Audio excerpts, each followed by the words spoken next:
in session. Thank you, and please be seated.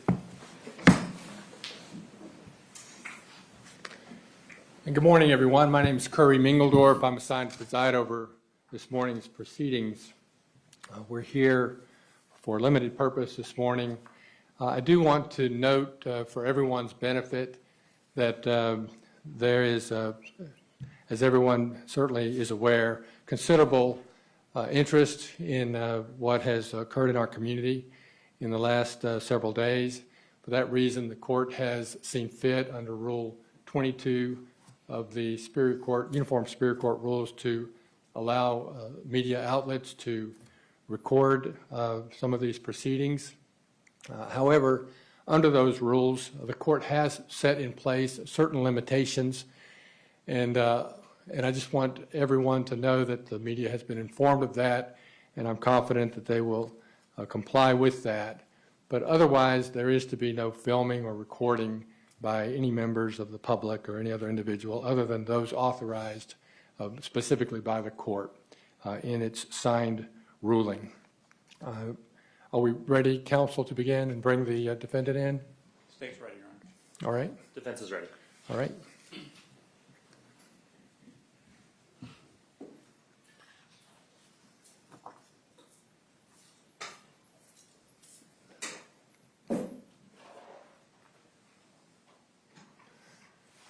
All right, good morning, sir. Are you Mr. Colt Gray? Yes, sir. My name is Curry Mingledorf. I'm assigned to preside over this morning's proceedings. Mr. Gray, I do need to inquire as to whether you're able to read and write the English language. Yes, sir. All right. I also want to inform you, I want to ask you, do you understand that you have the right to be represented by an attorney in these proceedings? Yes, sir. And you are, in fact, represented today, is that correct? Yes, sir. And Mr. Zane Harmon, you're here on behalf of this defendant, is that right? Yes, Your Honor. All right. And you understand that you have the right to be continuously represented throughout this proceeding, and if you cannot afford to hire counsel, then this court is obligated under the Constitution to provide counsel for you without cost to you. All right. I am going to inform you of a few other matters, and I'm not going to ask you anything, just inform you. So one is, I want to make sure that you are aware that you have the right to remain silent. You don't have to say anything at all. And it's important to understand that because anything you might say could be used against you at further proceedings associated with your case. I want to inform you of the charges that you currently face. In essence, you are charged with 4 counts of felony murder as outlined in the state warrants that have been issued against you. I want to make you aware that the maximum penalty for felony murder, so for each count, the maximum penalty is that you could be punishable by death, by imprisonment for life, without parole, or by imprisonment for life, with the possibility of parole. If you have any questions about these charges, then I would urge you to discuss those with your attorney. I would invite you, Mr. Harmon, to inform the court as to whether there's a request for bond at this time. At this time, Your Honor, there is not a request for bond. We will file the appropriate motions if that becomes necessary.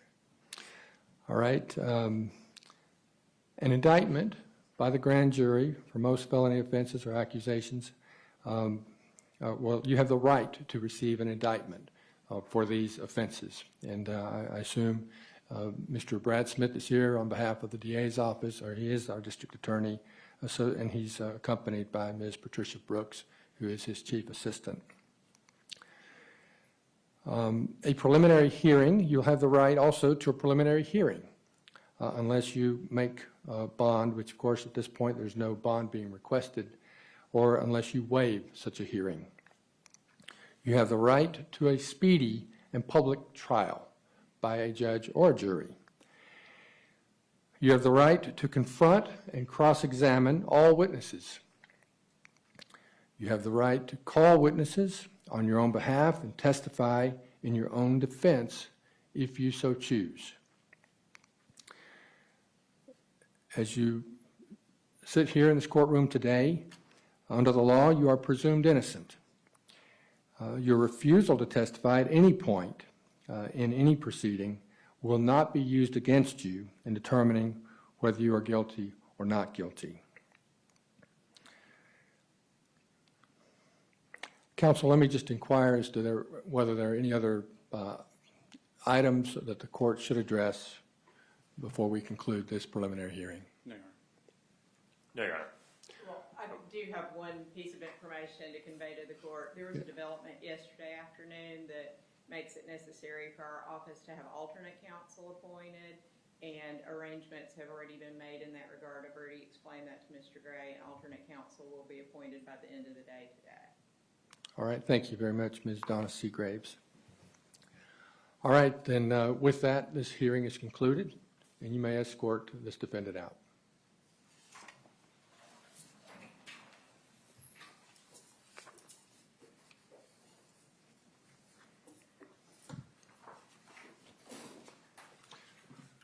All right, with that, I understand that we have another first appearance hearing, and I think that we're going to have a little bit of a recess before we conduct that, unless everyone's ready to proceed with that. I think that I told the media outlet that I would recess briefly to allow them to kind of reconfigure what they're doing, and so we'll be in recess for a short time until I'm informed that everyone's ready. All right? Thank you.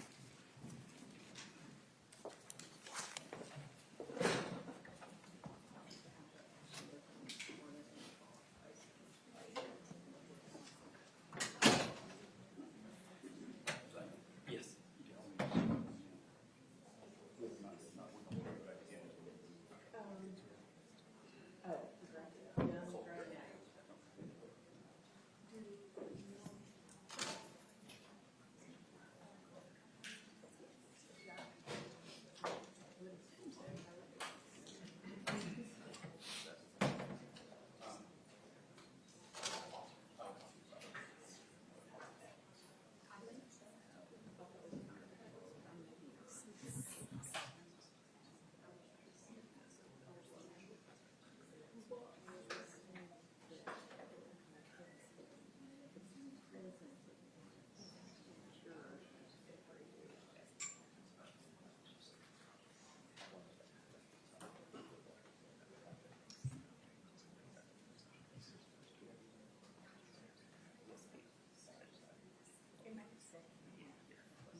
remain seated.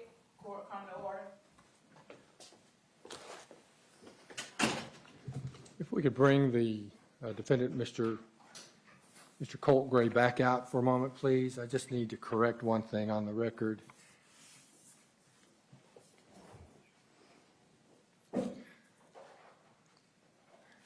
All right, Mr. Gray, we visited a moment ago. I just need to correct a couple of things on the record. I correctly told you the maximum penalty for the crimes for which you are charged. That's correct, except for the fact that you are under 18 years old. So I wanted to inform you and make it clear to you that the penalty for the crimes for which you are charged does not include death. It includes life without the possibility of parole or life with the possibility of parole. I also wanted to inform you that the court has set December 4th at 8:30 a.m. For your preliminary hearing. And that is, of course, subject to change as you secure new counsel later today and so forth. Is there anything else that needs to be addressed that anyone can think of? No, Your Honor. No, Your Honor. All right. So with that, you may escort Mr. Colt Gray back out. Thank you.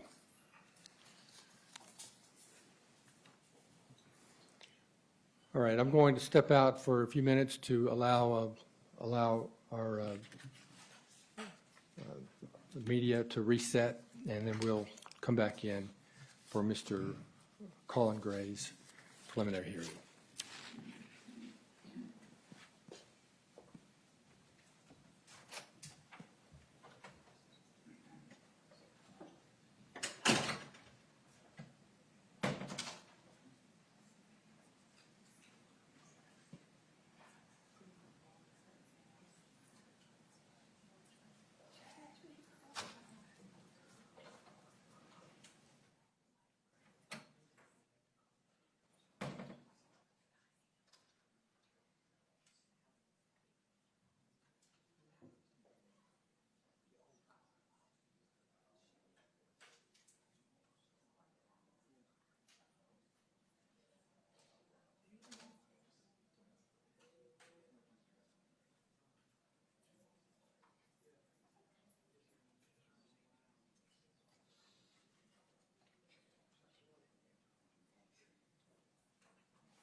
If you have questions about these charges, which I assume that you will, the court urges you to discuss those with your attorney. Let me inquire as to whether there's a motion for bond if Mr. Gray is moving for bond at this time. No, sir, not at this time. We will allow alternate counsel to make that decision. All right, thank you. All right, I also need to inform you that you have the right to an indictment by a grand jury, and you also have the right to a preliminary hearing unless you make bond or waive such a hearing. You have the right to a speedy and public trial by a judge or jury. You have the right to confront and cross-examine all witnesses. You have the right to call witnesses on your own behalf and testify in your own defense if you so choose. I want to make it clear to you, Mr. Gray, that you are presumed innocent. Your refusal to testify at any point cannot be used against you in determining whether you are guilty or not guilty. I mentioned the first appearance hearing a moment ago. That is being set for you for December 4th, 2024 at 8:30 a.m. Currently that's set to take place in the Magistrate Court of Barrow County. It could be subject to change, but I just want you to know that that is the date that we currently have. In fact, counsel, could you approach, please? I have this, let's see, I need to scratch this out.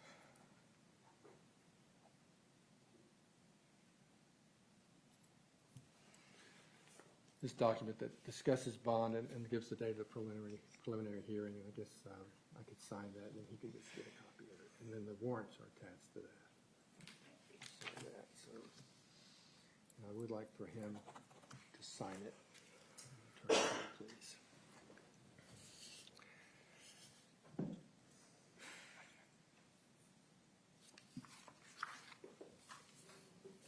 Sign right there, just so you're getting a copy of this. He is giving you a copy.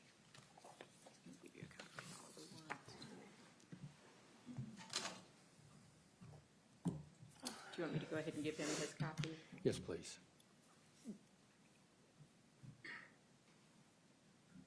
And the page continues.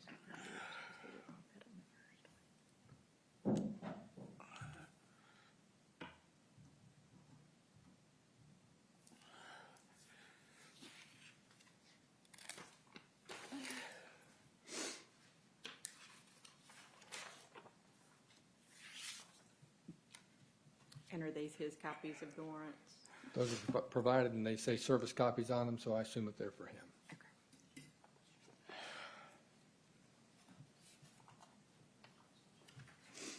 Sergeant Briscoe, do you concur with that? Is that what those copies are for? That's the detention center. Those are for the detention center? So he's got his own copies, or he'll have them provided? All right, so the detention center wants to hold on to those.